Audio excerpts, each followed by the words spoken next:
सबको ये खुशखबरी सुनाओ कि अब ब्रिटिश डिनाइस्टी स्थापन हो रही है। जब वाइसलेस वर्ल्ड होगी तब बाकी सब विनाश हो जाएंगे। प्रश्न, रावण का श्राप कब मिलता है? श्रापित होने की निशानी क्या है? उत्तर, जब तुम देह अभिमान में आते हो तब रावण का श्राप मिल जाता है। श्रापित आत्माएं कंगाल विकारी बन जाती है, नीचे उतरती जाती है।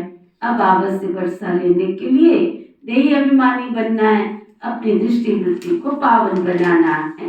धारणा के नियमों के साथ पति से पावन बनने के पुरुषार्थ में सुस्ती नहीं करनी है। कोई भी मित्र संबंधी आदि है तो उन पर तरस रख, समझाना है, छोड़ नहीं देना है। ऐसी चलन नहीं रखनी है जो कोई कहे इन्होंने तो मुख मोड़ लिया है। रहम दिल बन सबका कल्याण करना है और सब ख्यालात छोड़ एक बाबा की याद में रहना है। वरदान सतगुरु प्यारे बाबा का वरदान, सत्यता, स्वच्छता और निर्भयता के आधार से प्रत्यक्षता करने वाले रमता योगी भव। सत्यता, स्वच्छता और निर्भयता के आधार से प्रत्यक्षता करने वाले रमता योगी भव। परमात्मा प्रत्यक्षता का आधार सत्यता है और सत्यता का आधार स्वच्छता और निर्भयता है।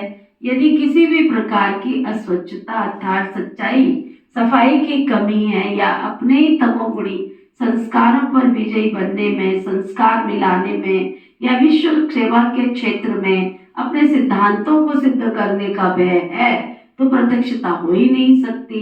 इसलिए सत्यता और निर्भयता को धारण कर एक ही धुन में मस्त रहने वाले रमता योगी, सहज योगी बनो तो सहज ही अंतिम प्रत्यक्षता होगी। स्लोगन, बेहद की दृष्टि वृत्ति ही यूनिटी का आधार है, इसलिए हद में नहीं आओ।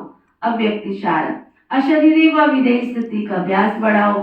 अशरीरी बनना वायरलेस सेट है, वाइसलेस बनना वायरलेस सेट की सेटिंग है। जरा भी अंश के भी अंश मात्र विकार अगर है तो वायरलेस के सेट को बेकार कर देगा। इसलिए कर्म बंधनी से कर्म योगी बनो। अनेक बंधनों से मुक्त एक बाबा के संबंध में समझो तो एवर रेडी रहेंगे। चेक करो अंदर कोई भी विकार छिपा हुआ तो नहीं है। ओम शांति।